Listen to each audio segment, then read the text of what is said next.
From Trio Media, I'm Father Roderick, and this is the Daily Breakfast.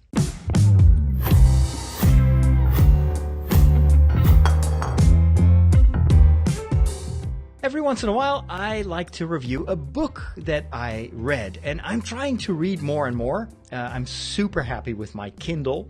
I have an American Kindle account, and sometimes people send me a gift card or something like that, so I have a little bit of a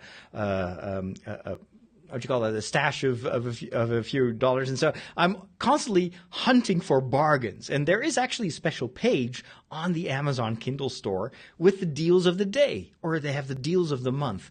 And so every single morning, this is part of my morning computer routine, I go to that page and I check out, are there any books on sale? And usually when they are on sale, they are really massively on sale. So just yesterday, I bought the Kindle version of The Hobbit. Of course, I had a paper version of The Hobbit, but it belonged to my father, and it was bought in the 70s or perhaps even in the 60s, and it was completely falling apart. Not to mention that it's a Dutch version, and I'm now so used to the English names that I wanted to have my English copy of The Hobbit. And so 2 years ago, I went to New Zealand, and someone gifted me the 75th anniversary print edition of The Hobbit. And it's a gem. It has the original cover art. I love it. But it's a very small version. It's a very tiny book. And unfortunately, getting older, this year I'll turn 50, I cannot really read for a long time when the print is so small. The advantage, of course, of a digital version of the book is I can make the letters be bigger. I'm so old. But you can just change the font and the font size, and that works really, really well. And so just yesterday, I saw that finally The Hobbit went on sale, and that only happens once or twice a year, for only $2.99. And I'd already bought the entire Lord of the Rings, also in digital form, in a similar discount, only paying $5 or something like that. So I have a nice collection of books that I always wanted to read, and on my Kindle every once in a while, that's what I do. The other tip that I have is if the book is on sale, usually the Audible audiobook is also on sale. And sometimes you get a very deep discount on those as well. Not always. For The Hobbit, for instance, the audiobook was still $12.99. So I was like, yeah, that's a little bit too much. And I don't really need it. That's a book that I'll just read. But sometimes having an audio version of the book really helps, especially if the book is very long. And sometimes I just don't have that much time to sit and read, but I walk, I'm on the treadmill, and so I have many occasions where I can listen when I'm cooking. I love to listen to audiobooks. So I've been reading this trilogy of books by Philip Pullman, his Dark Materials. It's a series that received a lot of acclaim, but also some criticism, especially criticism from religious groups, saying that, well, perhaps in scope, this is similar to the works of Tolkien or C.S. Lewis or even J.K. Rowling, but these books are so anti-religious and are so critical of most specifically of the Catholic Church. A number of years ago, the first book of the series, The Golden Compass, was turned into a Hollywood movie, and it was quite good. It wasn't really a big box office success, so we didn't see any sequels. And I remember watching that movie and wondering, well, where is the anti-Catholic stuff that people keep complaining about? I just didn't see it. And then I read The Golden Compass, and there were a few religious elements. I mean, this takes place in a universe where there are actually different realities. And in some of these realities, the church is this kind of very autocratic, almost dictatorial organization that tries to rob people from their freedom and from their true self, etc., etc. And so I'm like, well, yeah, sure. I can see that there is a bit of criticism towards an institutional church, but then again, it's still fiction. So I just couldn't really tell why people were so critical of this. So I started to read the second book, which is called The Subtle Knife. And that is when, towards the end of that book, I started to get a sense of, oh, wait a minute, I see where this is going, and I start to understand the criticism. Because now we're getting to a point where it's more than just a fictional story. This is a book with a message. And the message is, let's get rid of religion that oppresses people. Let's get rid of a God that oppresses people and makes people a slave and robs them from their true freedom, etc., etc. So there, you see more fundamental criticism of religion and institutional religion. And I think that's probably going to be even more emphasized and going in overdrive in the third book. That's definitely what the story seems to indicate. And I can see that if you read the story in a sense that God is a tyrant and the church is just an institution that is oppressing people and needs to be overthrown, and the heroes of the story are those that do that rebel against God and that rebel against the church, basically choosing the side of not the angels but the demons in a certain way, then yeah, that's a pretty subversive message. But then I remembered that because the story itself is quite compelling, and you really, I mean, there are a lot of things to like in these stories, and it's well written. I have to say, I'm listening mostly to the audiobook, which is narrated by Philip Pullman himself, the writer. It's very well done. It's got a lot of voice actors as well, so it's super enjoyable. And of course, you kind of empathize. How would you say that?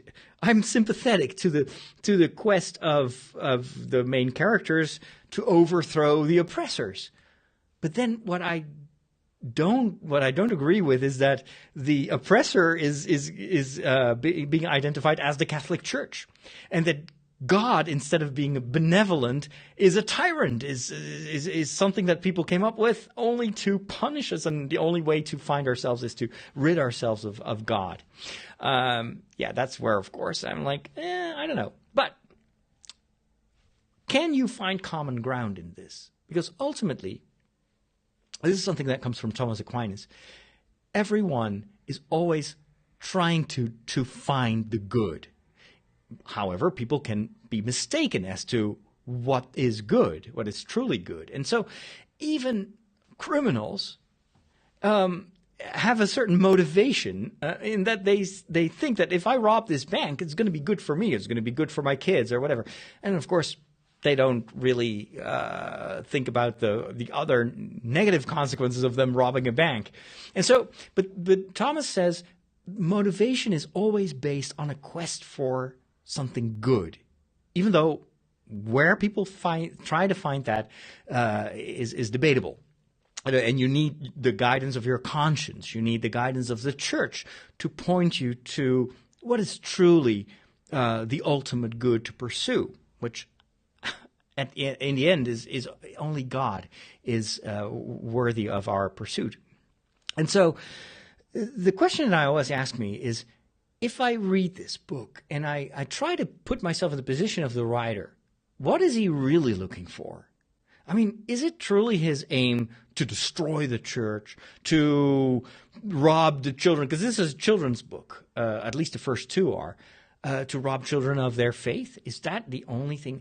Or is he trying to destroy what in his perspective is wrong about religion or about an institutional religion like the Catholic Church? Is he rebelling against an image of God that is like a tyrant instead of rebelling against who God truly is? And I remembered something that Fulton Sheen, Archbishop Fulton Sheen, once wrote in a foreword to a book. And he said, there are not 100 people in America who hate the Catholic Church. There are millions of people who hate what they wrongly believe to be the Catholic Church, which is, of course, quite a different thing. And that almost always applies to people that attack religion, that rebel against God or institutional religion or the church.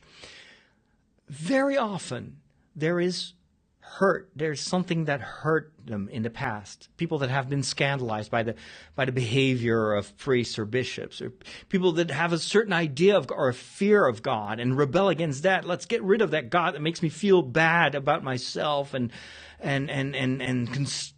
constricts my freedom. So you always have to wonder, well, what exactly is someone rejecting? Is it truly the Catholic Church? Is someone who attacks me on Twitter or on social media, that happens from time to time, is that person truly attacking me because I'm a priest?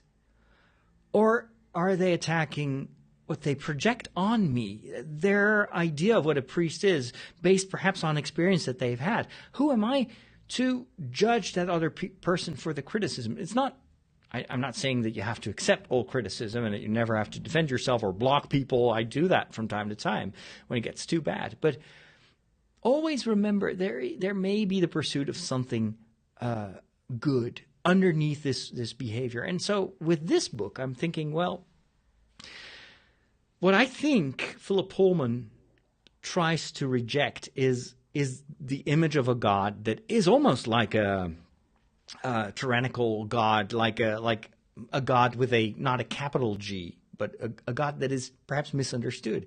He is not a theologian. He has read some books. He wrote a book about Jesus, and in preparation for that, he also, among other books, he read the books by Emeritus Pope Benedict about Jesus. So he does do his research. And I found a very interesting interview with him about religion. And I'll include a link in the show notes. It's definitely worth your time, especially if you've already read his dark materials.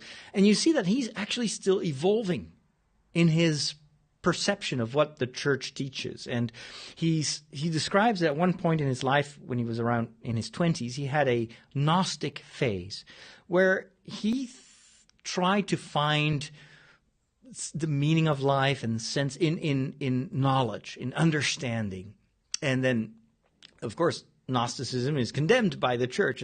And what I also didn't know is that he reveals that his grandfather was actually a cleric, I assume probably from the Anglican Church. And so his grandfather used to read him a lot of Bible stories. And part of his fascination for telling stories and for mythology and for these bigger themes comes from his religious upbringing by his grandfather. Now, somehow I think that something in there may be something that he doesn't tell us. Perhaps there is a traumatic experience, or I don't know, or just a misunderstanding, just a rejection of what he at one point in his life thinks that faith does to people.